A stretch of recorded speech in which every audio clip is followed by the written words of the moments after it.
हमारे चैनल को सब्सक्राइब करें और बेल आइकन दबाएं। मेघा बताओ, क्या हुआ था कविता, राघव और प्रीति के बीच? हर एक मिनट कीमती है, एक मासूम की जान बच सकती है। नहीं साहब, प्रीति कोई दूध की धुली मासूम तो नहीं है। देखिए साहब, शादी की बात कविता ताई ने छेड़ी थी। उसको मालूम था मेरे को प्रीति पसंद है। उसने पूरी बात चलाई, प्रीति को राजी भी किया। मैंने सोचा अच्छी बात है, लेकिन मेरे को उनका प्लान मालूम नहीं था साहब। कैसा प्लान? उन्होंने मेरे को फंसाया था साहब। किसने किसको फंसाया था मेघा? खुलकर बताओ, मुझे सारी बात शुरू से सुननी है। कविता का पति 2 साल पहले ऑफ हो गया। उसे दिल की बीमारी थी। बहुत ही अच्छा आदमी था, दोनों को बहुत प्यार करता था, लेकिन गया तो कोई क्या कर सकता है साहब।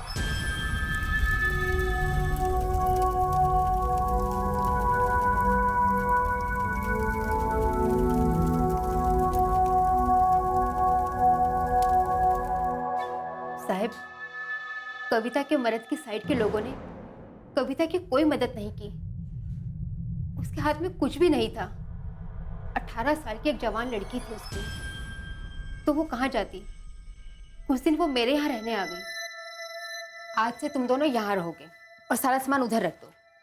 मेघा, अब तो मुझे बाहर सोने के लिए कहेगी ना, तो वो भी मंजूर है मुझे। बस मुझे प्रीति की बहुत फिक्र है।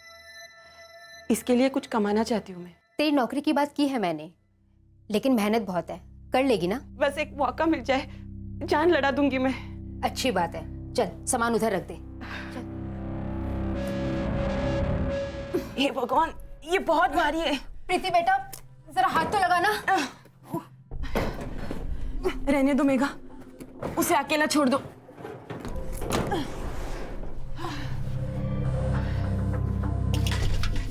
अपनी बेटी के लिए कविता दिन रात काम करती। उसके लिए प्रीति ही उसकी दुनिया थी, प्रीति ही उसका सब कुछ थी।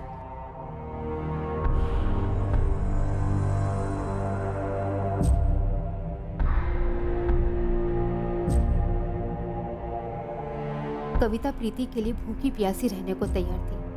वो बस उसे खुश रखना चाहती थी और उसके भविष्य के लिए कुछ कमाना चाहती थी। खुद भूखी सोने वाली को फिर कई लोगों को खाना खिलाने की नौकरी मिली, सारिका टिफिन सर्विस में।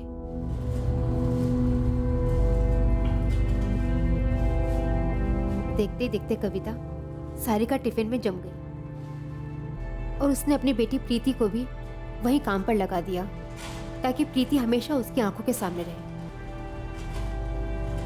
मेरे यहाँ आए 6 महीने के अंदर ही कविता ने खुद की खोली का भी इंतजाम कर लिया था। इतनी मेहनती थी साहब वो। मेघा, तूने मेरी जो मदद की है, मैं जिंदगी भर नहीं भूलूंगी। ऐसा मत बोल रहे कविता, 4 दिन की जिंदगी है, इसमें 2 दिन ढल गए। अगर हम एक दूसरे की मदद नहीं करेंगे तो क्या जिए क्या मरे। तू अपना ख्याल रखना।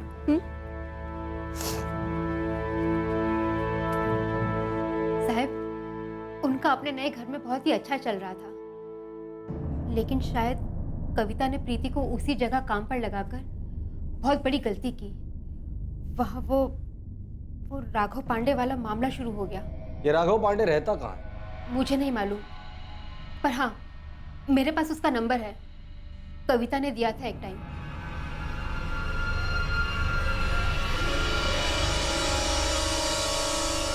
पूनम, मोरे से कहना कि इस नंबर के कॉल रिकॉर्ड निकाले, सारिका टिफिन में जाकर उस राघव पांडे के डिटेल्स निकालो, पता करो कि माजरा क्या था। ये राघव और कविता के बीच, कविता और प्रीति के बीच, प्रीति और राघव के बीच, और दिनेश और प्रीति के बीच। मेरे और प्रीति के बीच प्यार नहीं था, वो तो मेरे को हो गया था। पहली नज़र में बोलते ना वैसा, जब सारिका टिफिन सर्विस में नौकरी लगी। समझ क्या? हाँ सेठ, समझ गया, मैं कर लूँगा।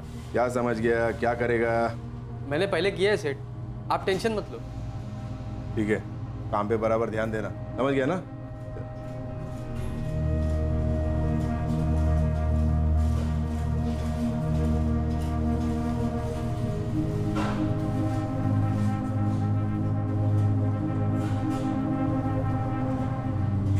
सुनिए सुनिए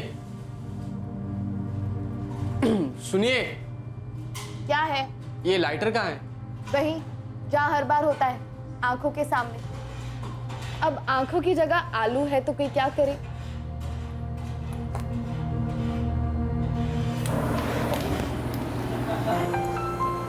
अरे अरे दिनेश, बाजू हट जाओ, इसको ऐसे नहीं करते। और तू क्यों हंस रही है प्रीति? उसकी मदद करने के बजाय तू लल्लू है साला। प्रीति,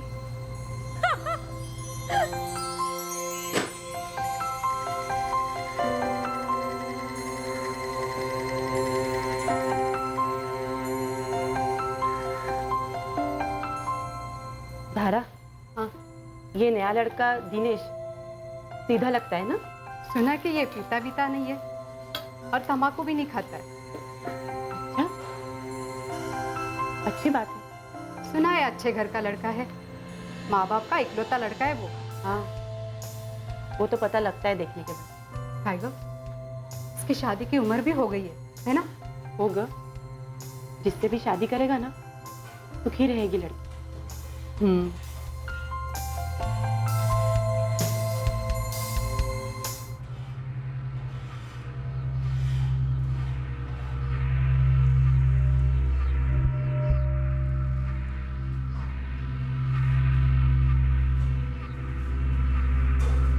कैसे हो दिनेश?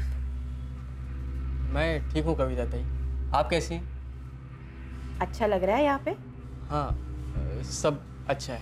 लोग यहाँ के अच्छे लग रहे हैं? हाँ, सभी बहुत अच्छे हैं। कोई खास अच्छा लग रहा है? देखो दिनेश, सामने से पूछ रही हूँ, शादी करोगे मेरी बेटी प्रीति से? क्या?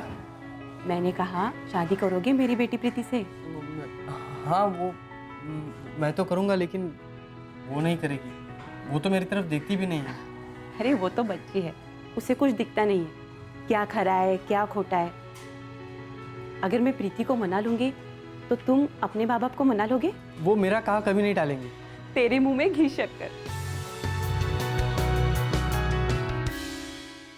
कविता ताई को मेरे से ज्यादा जल्दी थी कि मेरी और प्रीति की शादी हो। क्यों? यही तो प्लान था साहब, मेरे को फंसाया गया। तभी मेरे को मालूम नहीं पड़ा। वो बोलते ना प्यार में अंधा, वैसा ही कुछ हो गया था साहब। लेकिन पता नहीं कविता ताई ने प्रीति को कैसे मना लिया।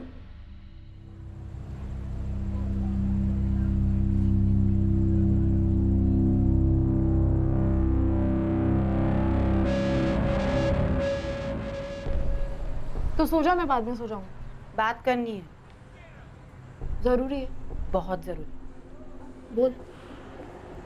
तुझे दिनेश कैसा लगता है? क्या मतलब? वो दिनेश तुम्हें पसंद करता है, देखता रहता है। देखभाल भी करेगा शादी के बाद। किसकी शादी? तेरी और दिनेश की शादी है। शादी के लिए ना प्यार होना जरूरी है। मुझे उससे प्यार नहीं है। शादी उसी से करनी चाहिए जो तुमसे प्यार करे, क्योंकि प्यार करने वाले से प्यार करना आसान होता है। तू बाबा से प्यार करती थी ना? शादी के बाद प्यार हुआ बेटी, वो भी धीरे धीरे। प्यार एकदम से नहीं होता है, करने से होता है। और बेटी, प्यार करने का ये मतलब होता है ख्याल रखना, भरोसा करना और ये विश्वास होना कि सामने वाला मेरे लिए सब कुछ करेगा। आई, वैसा प्यार तो तू भी मुझसे करती है। वो रोमांस वाला प्यार अलग होता है ना। होगा, लेकिन मैं तेरे साथ कब तक रह पाऊंगी? देख, दिनेश अच्छा लड़का है। तजुर्बे से कहती हूँ कि वो तुझे अच्छा घर देगा, तुझे और तेरे बच्चों को जी जान से संभालेगा। ऐसे मर्द बहुत कम होते हैं। ठंडे दिमाग से सोच ले मेरी बात।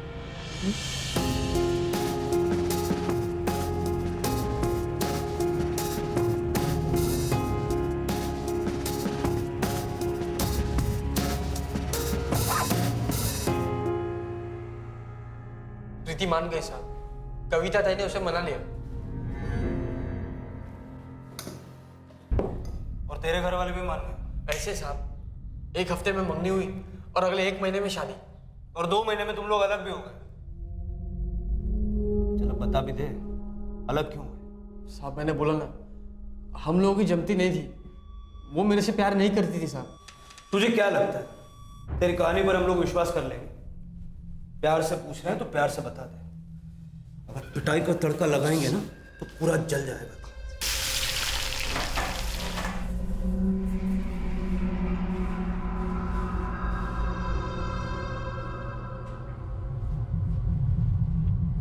साहब मोरे।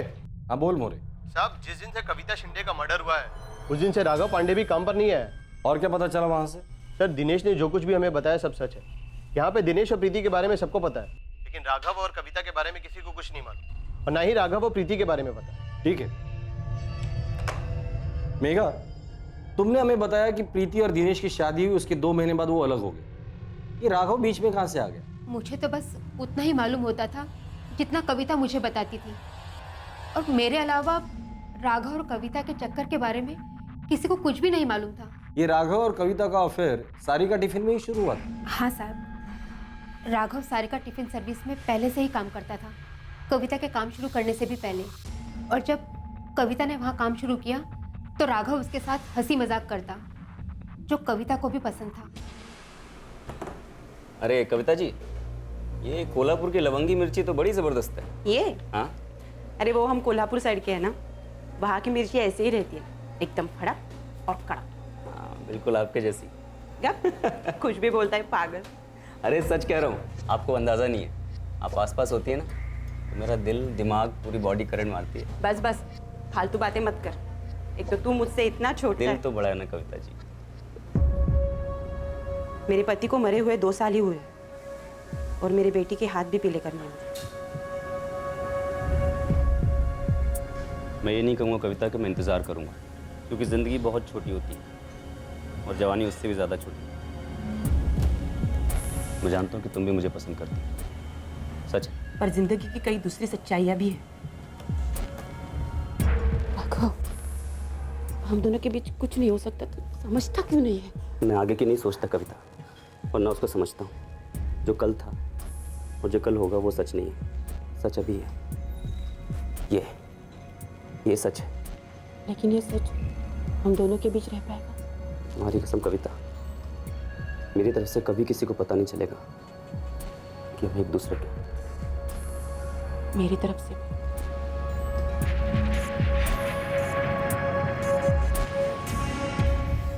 कविता ने मुझे बताया क्योंकि उसे डर लग रहा था कि वो सही कर रही है या गलत। इसे कभी पता चलेगा तो कितना बुरा होगा। अगो भाई, तू उसकी छोड़, अपनी सोच। वो तुझसे प्यार तो करता है ना, या सिर्फ मजे मार रहा है? प्यार करता है वो, हंसाता है मुझे, लेकिन हमारा आगे कुछ हो नहीं पाएगा। उसकी उम्र तो देखना, कितना छोटा है वो मुझसे। वो तो है। मैं आगे की सोच रही हूँ तो सिर्फ प्रीति के लिए, बस उसे अच्छा काम मिलता रहे, अच्छा लड़का मिले, बच्चे हो, अच्छी जिंदगी बने। मेरा क्या है, एक एक दिन शांति से गुजरे तो बस बहुत है। क्या हुआ, पानी दूं? पता नहीं रे, सुबह से बुखार सा है।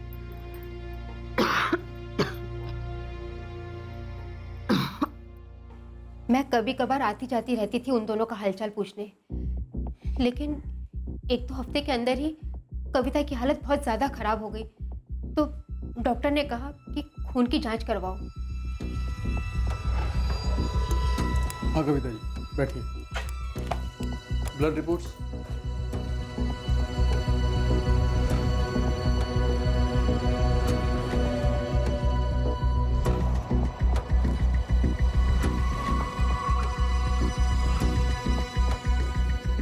सब ठीक तो है ना साहब? सॉरी कविता, कुछ ठीक नहीं है। तुम्हें एड्स है। मुझे?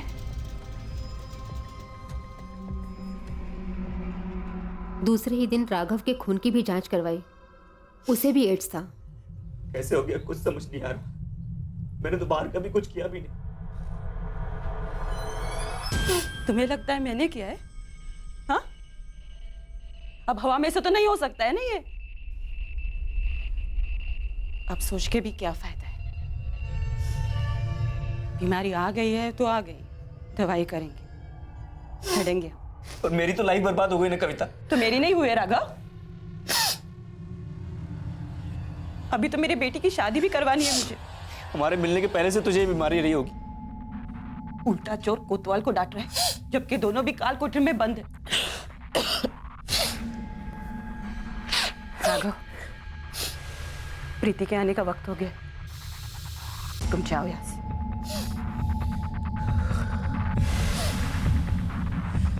और सुन, वापिस कभी मत आना। आज से तेरा और मेरा रिश्ता खत्म। आज की तारीख में HIV एड्स का मैनेजमेंट काफी एडवांस हो गया है।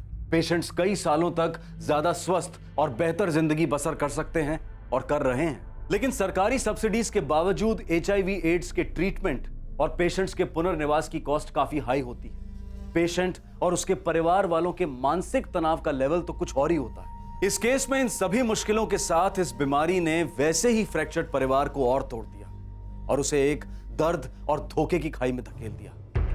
साहब, कविता ने राघव के साथ रिश्ता इसलिए नहीं तोड़ा कि उसने उसको बीमारी दी थी। और फिर कविता ने मुझे इस बात की भी कसम दी थी कि मैं किसी को ये बात नहीं बताऊंगी। कविता का मर्डर हुआ है, उसकी बेटी प्रीति की जान खतरे में हो सकती है। हमें कविता के कातिल तक जल्द से जल्द पहुंचना है। कविता ने उन दोनों को रंगे हाथ पकड़ लिया था। मतलब बीमारी की खबर के बाद?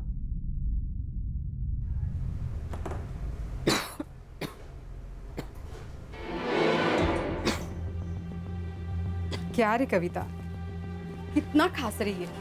कब से तुम्हारी तबीयत ठीक नहीं है? अरे डॉक्टर को दिखाए कि नहीं? दिखाया है रे, दवाइयाँ चालू है मेरी, ठीक हो जाऊं। अच्छा, मैं चलती हूँ। तू क्यों रुकी है? प्रीति के लिए। प्रीति के लिए? अरे वो कब की चली गई? चली गई? हाँ, वो अपना राघव है ना, उसके साथ भटपटी में डबल सेट होके। चल मैं चलती हूँ।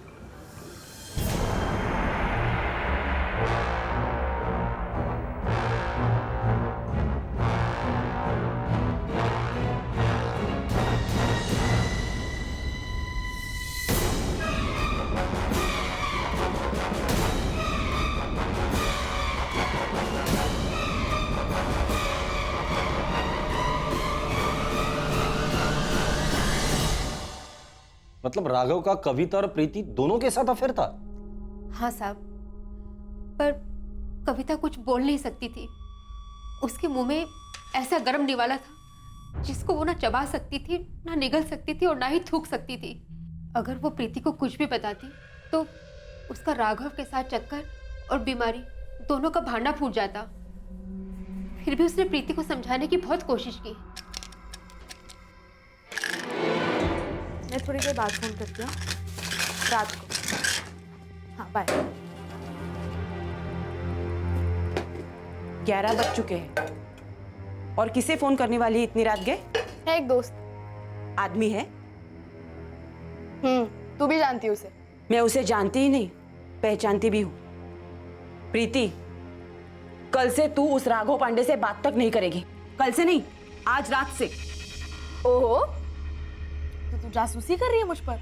अरे तकदीर का इशारा समझो, जो मैंने तुम दोनों को आज एक साथ लिख लिया। देख आई, मैं कोई बच्ची नहीं और वो कोई मरने को पड़ा बूढ़ा नहीं। दोस्ती है हमें और आगे कुछ भी हो सकता है। आगे कुछ नहीं हो सकता तुम दोनों का, समझी? तो आगे का क्यों सोच रही है आई? मैंने उसको हाँ ना कुछ नहीं बोला है, ना उसने मुझे कुछ पूछा है। बस दोस्ती है, तू कभी नहीं समझेगी। मुझे जितना समझना था समझ चुकी हूँ मैं। मेरी तरफ से हाँ कभी नहीं होगी, कभी भी नहीं। साहिब, कविता अड़ी रही। वो प्रीति को सीधे सीधे कुछ भी नहीं बता सकती थी कि राघव और उसका चक्कर था और दोनों को एड्स था, पर उसने कोशिश नहीं छोड़ी।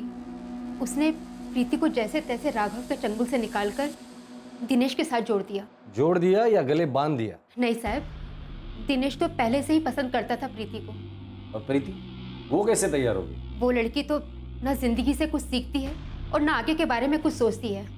कब मन बदलेगी, कब क्या सोचेगी, कोई कुछ नहीं बोल सकता। उसको तभी लगा होगा कि दिनेश के साथ शादी कर लूं तो कर ली। वो कहते हैं ना कि एकदम मूड़ी छोकरी है। तूने हमसे झूठ बोला दिनेश कि तेरी और प्रीति की शादी के बाद जमती नहीं थी, इसलिए तुम लोग अलग हुए। साहब यही वजह थी हमारे अलग होने की। साहब यही सच है साहब। सच हम जानते हैं। तू और प्रीति शादी के सिर्फ 2 महीने में अलग हुए। इसकी वजह दाल में कुछ काला नहीं था, पूरी की पूरी दाल जलकर काली हो गई थी। साहब, तेरी शादी की दाल किस वजह से जली?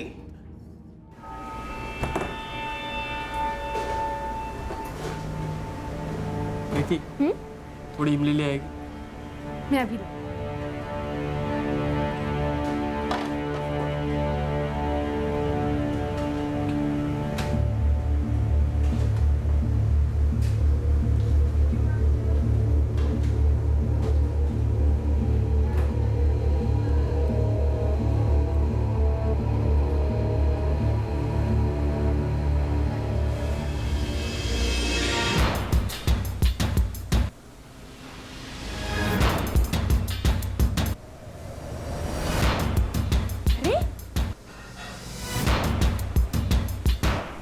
कहाँ चले गए दोनों? पूरी दाल जल गई।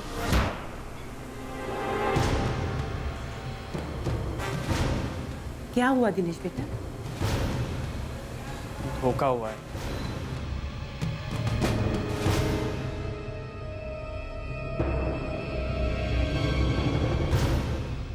हमारी शादी के पहले से चल रही है?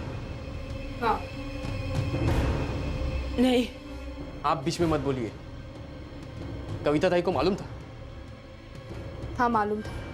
कविता ताई, आपने धोखा किया है मेरे साथ, मेरे को फंसाया आपने। धोखा तो मेरे साथ भी किया है इन्हें। मुझे तुमसे शादी करनी ही नहीं थी, ये तो इसी ने दिमाग खराब करके रखा था मेरा। अरे तुम दोनों का दिल खराब है, जो मेरे साथ इतना बड़ा गेम खेला तुमने। नहीं नहीं बेटा, मैं तो तुम दोनों को खुश देखना चाहती थी। खुश? मैं इसके साथ कैसे खुश रह सकता हूँ, बताइए ना आप। एक तरीका है, तुम मेरे साथ रहो ही मत। नहीं नहीं प्रीति, माफी मांग ले और ऐसी गलती दोबारा मत करना। गलती तो तूने की है आई, जो मुझे इसके गले बांध दिया। ये क्या बातें कर रहे हो तुम दोनों? शादी को हुए 2 महीने भी नहीं हुए। दिनेश बेटा, मुझे माफ कर देना, मैंने तुमसे ये बात छुपाई। इसे भी माफ कर देना, इसने फिर से वो गलती की है। लेकिन ये अलग होने की बात मत करना। जब से मैंने इसे उसकी बाहों में देखा है ना, मैंने तभी सोच लिया कि इसके साथ आगे नहीं रहूंगा। ताई, मैं इसके कपड़े भिजवा दूंगा आपके पास। नहीं नहीं बेटा, ऐसा मत बोल। आज से मेरा तुम दोनों के साथ कोई वास्ता नहीं है। तुम दोनों मेरे लिए मर चुके हो।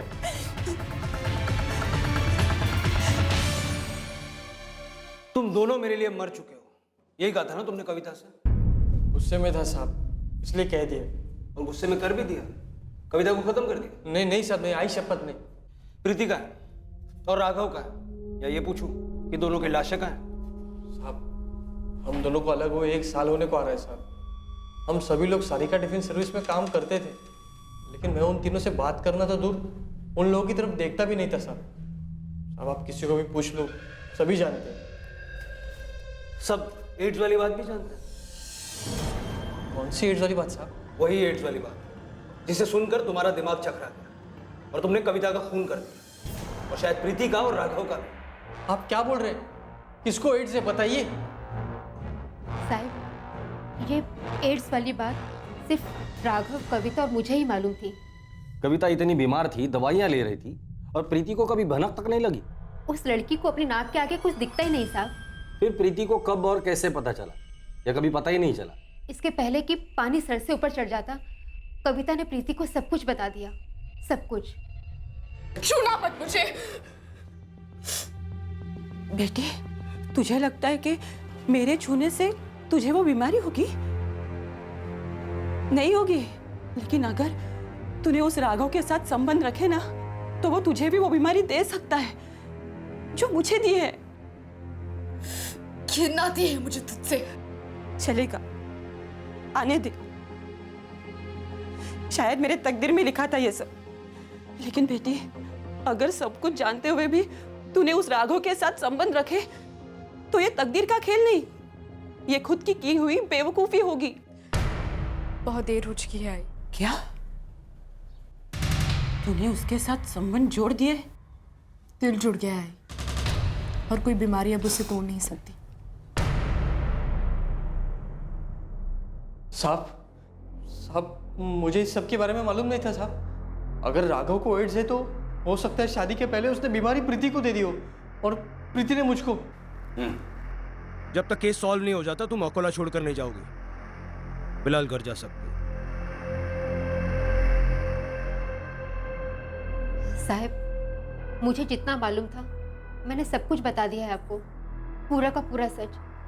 इसके आगे मुझे कुछ भी नहीं पता साहब। ठीक है, आप जा सकती हैं। जरूरत पड़ेगी तो दोबारा बुला लेंगे।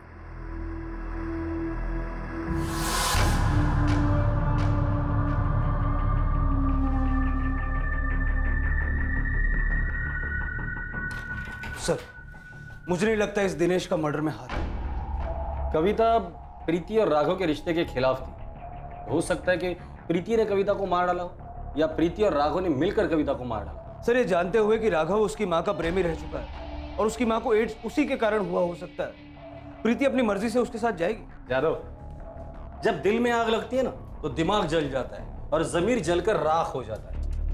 हमें नहीं पता इस राघव ने प्रीति को क्या पट्टी पढ़ाई। हमें यह भी नहीं पता इन दोनों ने क्यों किया और किस लिए किया। जब ये दोनों हाथ लग जाएंगे ना तो सब पता चल जाएगा।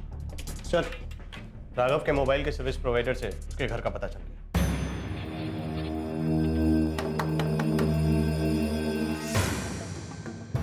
जी, क्या बात है? राघव कहाँ है? वो तो नागपुर गया हुआ है, लेकिन आप उसे क्यों ढूंढ रहे हैं? एक मर्डर के केस में, शायद किडनैपिंग भी। क्या? नहीं नहीं साहब, मेरा बेटा खून नहीं कर सकता है। आज तक उसने किसी को थप्पड़ तक नहीं मारा होगा। नागपुर के लिए कब रवाना हुआ वो? 4 नवंबर को।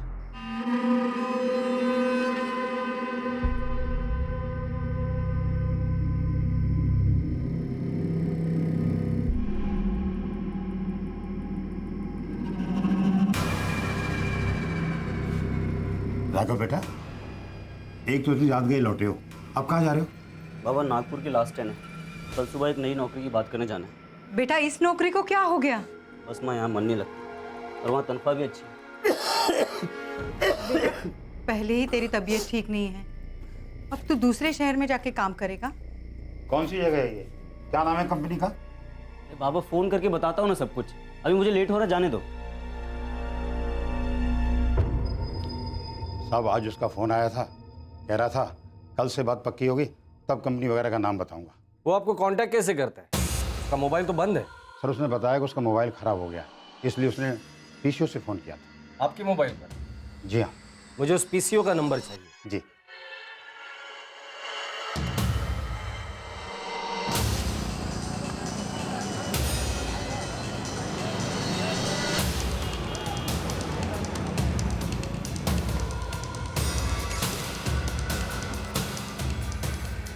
माफ करना साहब, इनको यहाँ देखा भी होगा तो याद नहीं रहेगा। क्यों याद नहीं? आजकल पीसीओ का इस्तेमाल वैसे भी कम लोग करते हैं, और कोई करता है तो तुम्हें याद रहना चाहिए। नहीं साहब, यहाँ आज भी पीसीओ से फ़ोन करने बहुत से लोग आते हैं, सबको याद रखना बहुत मुश्किल काम है। ठीक है यादव, यहाँ के लोकल पुलिस स्टेशन से कोऑर्डिनेट करो और इस पीसीओ पर 24 घंटे नजर रखना। सर, इस शहर के खबरियों से भी बात करो, ये राघव यहाँ फोन करने जरूर आएगा।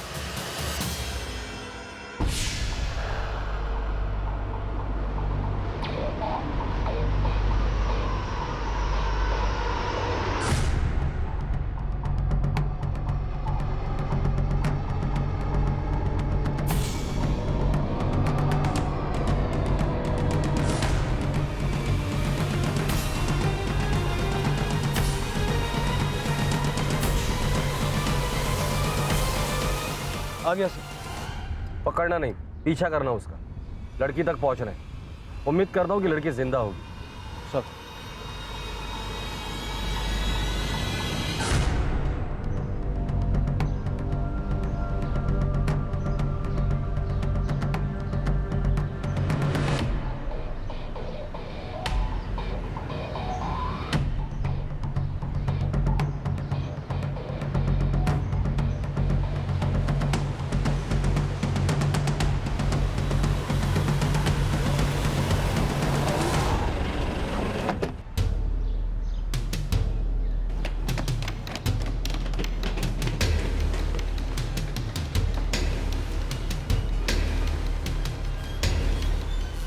रूम नंबर 2 है। कहाँ है?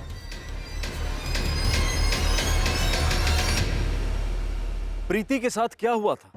क्या प्रीति उस लॉज के रूम में थी? और राघव का प्लान क्या था? कविता को क्यों और कैसे मार दिया गया? क्या कविता को राघव और प्रीति ने मिलकर मारा था या फिर किसी और ने? सवालों की बारिश हो रही थी और जवाब था रूम नंबर 201 में।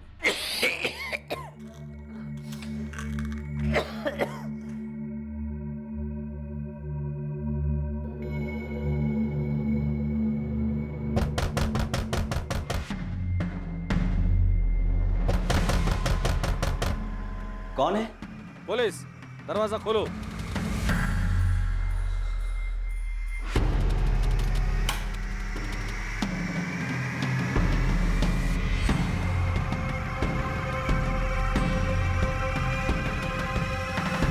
चल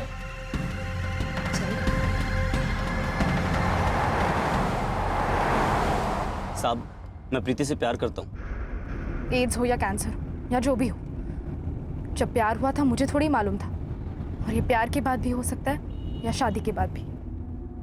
ऐसा कौन सा प्यार जिसने तेरी अकल का ही कत्ल कर दिया? तू तो कविता से प्यार करता था ना, या नहीं? नहीं साहब, झूठ बोला था उसको। साहब, मैं तो उसके साथ बस मजे करना चाहता था। जो तू अब प्रीति के साथ कर रहा है, बीमारी के बावजूद, ये है तेरा असली प्यार? जलती थी वो मुझसे देखा नहीं गया कि राघव मुझे उससे ज्यादा प्यार करता है। जलती नहीं थी वो, फिक्र थी उसे तेरी। उसने अपनी पूरी जिंदगी तिल तिल कर काट दी सिर्फ तेरे लिए। ये सब दिखावा था, वो मुझे कभी खुश देख ही नहीं सकती थी, इसलिए बांध दिया मुझे उस दिनेश के गले। देख आई, मैं और दिनेश अब अलग हो चुके हैं, तू मेरे और राघव के बीच में मत आ। वो तेरे लिए सही नहीं है। अरे तू मेरे लिए सही नहीं, जलती है तू मुझसे। देखा नहीं जाता तुझसे कि राघव को मैं तुझसे ज्यादा खूबसूरत लगती हूँ। पागलों जैसे प्यार करता है वो मुझसे, तेरे जैसे नहीं। राघव ने मुझे सब बताया, कैसे तूने उसको फंसाया, फिर जबरदस्ती उसके गले पड़ी और फिर उसे ये बीमारी दी। मैंने उसे बीमारी नहीं दी, उसने मुझे दी, और मैं उसके गले पड़ी या वो मेरे पड़ा, इससे तेरा कोई ताल्लुक नहीं है, समझी? लेकिन एक बात समझ कि ये बीमारी हम दोनों के गले काटने वाली है बहुत जल्द, और मैं तुझे इससे बचा कर रखूंगी। सोई है तू उसके साथ? बोलना, सोई है तू उसके साथ? मैं उसके साथ जो भी करूं इससे तेरा कोई लेना देना नहीं है, समझी? तू इतना हलकट और कमीना निकलेगा ना, ये मैंने कभी सोचा नहीं था। आज के बाद मेरी बेटी के नजदीक आकर तो दिखा। देख मैं तेरा क्या हश्र करवाती हूँ। सीधा पुलिस के पास जाऊंगी मैं, और वो हाथ पैर तोड़ देंगे तेरे, बंद कर देंगे तुझे, समझा?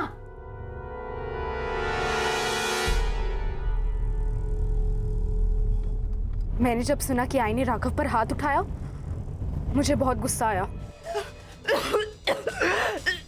आइंदा से मेरे और राघव के बीच में आई ना, तो वो तेरी आखिरी सांस में जान से मार डालूंगी तुझे। आई को जान से मारने की धमकी दी, गलत किया क्या? देख, गलत तब होता है जब किसी का नुकसान हो, और यहाँ नुकसान किसका हो रहा है? हम दोनों का, तेरा और मेरा। तो गलत कैसे हुआ? देख, एक ना एक दिन तो सभी को मरना, और फिर जो कल मरने वाला है अगर वो आज मर जाए तो क्या फर्क पड़ता है? क्या मतलब? मतलब ये कि कविता को वैसे भी एड्स है, और मुझे भी उसी से हुआ है। देख, कहने को तो हो सकता है कि हम 20 साल और जी लें, लेकिन ये भी तो हो सकता है कि अगले 6 महीने में मर जाए।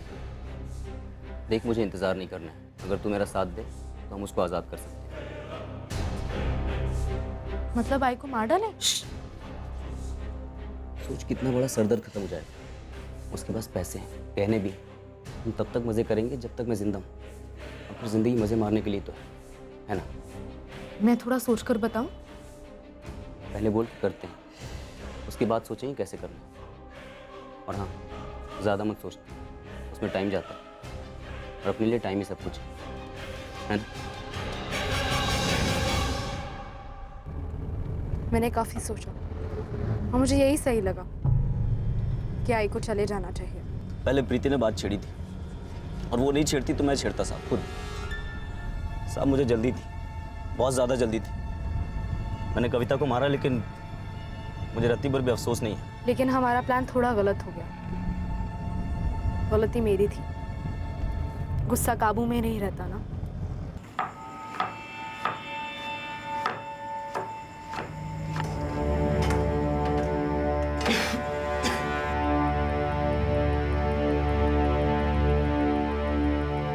प्रीति, और लेना, तुझे अच्छा लगता है इसलिए खास तेरे लिए बनाया। नहीं बस। सुनो, मुझे मालूम है तूने जो बोला वो गुस्से में बोला। मुझे राघव पर हाथ नहीं उठाना चाहिए था। रहने दे। मुझे मालूम है तुझे गुस्सा आता है और फिर तू शांत हो जाती है।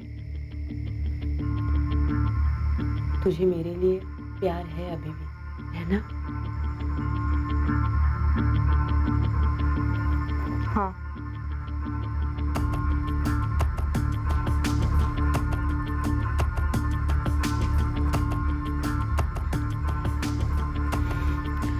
प्रीति, हाँ।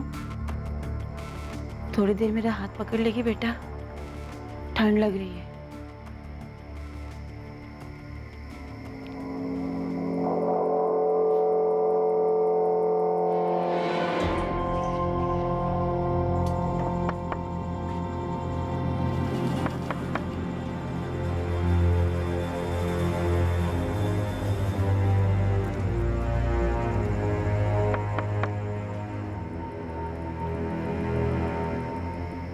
इतनी रात गए कौन आया होगा?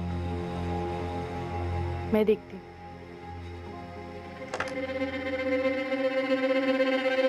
तू? प्रीति, इसे तूने अंदर कैसे आने दिया? इसका मेरे घर में आना मना है। ये घर मेरा भी आई और राघव सिर्फ मेरा है, सिर्फ मेरा। कविता, तू मेरे और प्रीति के बीच में से पीछे हटेगी या नहीं? आखिरी बार पूछ रहा। आखिरी बार मतलब? धमकी दे रहा है तू मुझे? क्या करेगा तू? क्या करेगा? आई! जान से मार डालूंगा तुझे। मुझे एड्स देके तूने जीते जी मार डाला, फिर भी मैंने उसके लिए तुझे माफ कर दिया। तूने मुझे माफ किया? तूने किया? हाँ? तूने माफ किया मुझे? क्या माफ करेगा तू? मैंने तुझे कहा था ना कि आइंदा राघव पे हाथ उठाया तो मार डालूंगी तुझे। तू मुझे मार डालेगी? इस जहरीली सांप के लिए तू मुझे मार डालेगी? कल वो ही?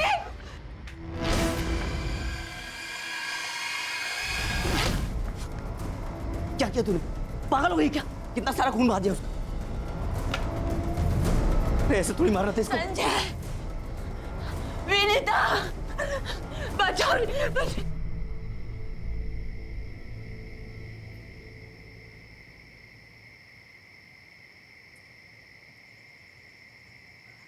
प्रीति, बोरी लेके आ जल्दी से। बोरी लेके आ। खोल, खोल ठीक से खोल इसको। जल्दी खोल।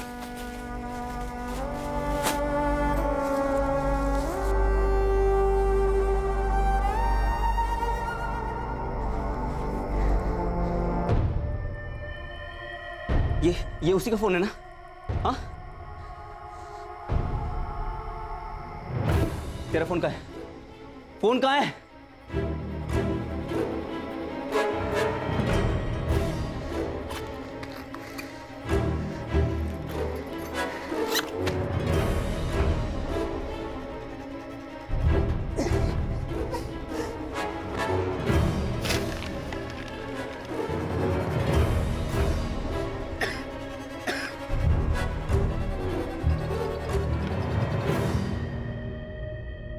क्या तुम दोनों को वाकई ऐसा लगता है कि तुम दोनों के बीच जो कुछ भी था वो प्यार था या प्यार है?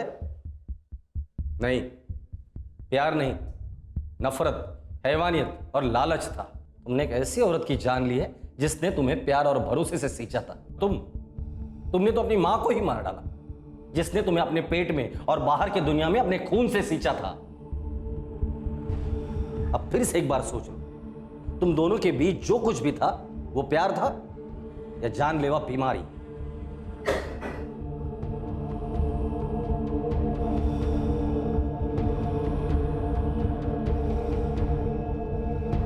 दिनेश तांबे,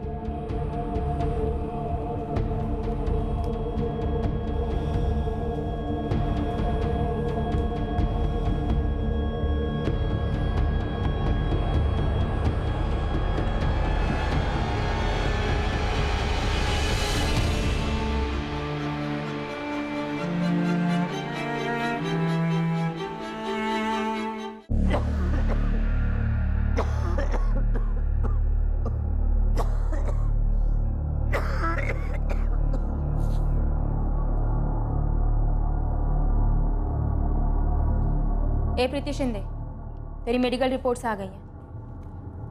ले। फाड़ के फेंक दो।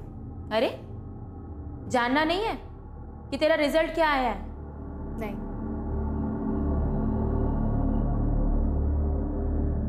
प्रीति की HIV रिपोर्ट नेगेटिव आई। हम फिर से एक बार दोहराना चाहते हैं कि हम किसी भी सूरत में HIV एड्स को किसी नैतिक मापदंड के साथ नहीं तोलना चाहते और ना ही उसके ट्रीटमेंट और उसकी सीरियसनेस पर कोई कमेंट करना चाहते हैं। हम सभी एड्स पेशेंट्स के मानव अधिकारों और बेहतरीन इलाज के पक्ष में हैं, लेकिन इस केस में इस बीमारी ने एक पात्र की भूमिका निभाई। ये बीमारी उस भय और इनसिक्योरिटी का चिन्ह बन गई जो जुर्म को जन्म दे सकती है, लेकिन सिर्फ उन दिमागों में जहां पर विकृति पलती है और सिर्फ उन दिलों में जहां पर एहसान फरामोशी राज करती है। अगर प्यार अंधा है तो कविता का प्यार गूंगा और बहरा भी था। कोलू के बैल की तरह कविता इस प्यार की खेती में पिसती रही और एक बार भी नहीं सोचा कि फसल कैसी उभर कर आ रही है। और प्रीति अपनी नादानियों में यह देख ही नहीं पाई कि उसकी मां कविता सिर्फ उसका भला ही चाहती थी। बच्चों के लिए सब कुछ न्यौछावर करना, उन्हें तकलीफ ना हो इसलिए उनसे जिंदगी की सच्चाइयों को छुपाना, यह सब कुछ आगे चलकर बहुत दुखदायक हो सकता है। इसलिए बेहतर यही होता है कि ऐसे मामलों को मैच्योरिटी के साथ हैंडल किया जाए। अगर कविता ने अपने प्रेम में, अपने स्नेह में थोड़ी सतर्कता बरती होती तो शायद उसे इतनी दर्दनाक मौत नहीं देखनी पड़ती। आपसे फिर मुलाकात होगी क्राइम पेट्रोल सतर्क में एक और नए केस के साथ। तब तक अपना ख्याल रखें, सुरक्षित रहें और याद रखें, वक्त उड़ता जरूर है पर पायलट हमेशा हम खुद होते हैं। सही वक्त, सही कदम, सतर्क रहें। जय हिंद।